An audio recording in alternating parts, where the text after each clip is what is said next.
case briefs, and so much more. LSData's got what you're looking for. A previous ruling was affirmed by the Oregon Supreme Court in the 1975 landmark case, Lee v. Paulsen, which centered on the key doctrine of absolute privilege in defamation lawsuits.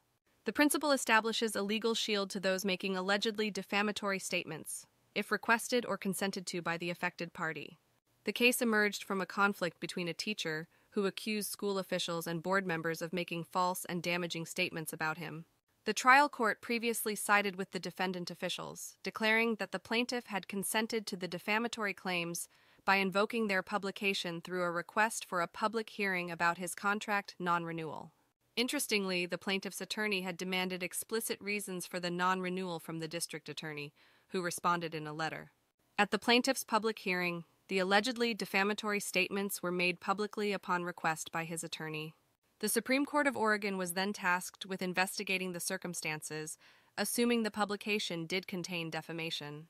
Their adjudication discussed the absolute privilege accorded to statements published by consent, highlighting that it did not fall under the standard balancing act typical in defamation cases.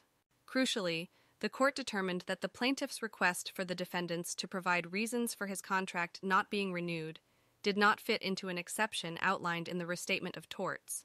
The court concluded that regardless of the plaintiff's intentions, his actions constituted implied consent, thereby dismissing the plaintiff's claim. The initial decision was thus upheld.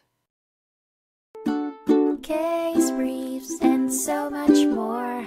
LSData's got what you're looking for. Visit lsd.law, elevate your mind. Leave the stress of class.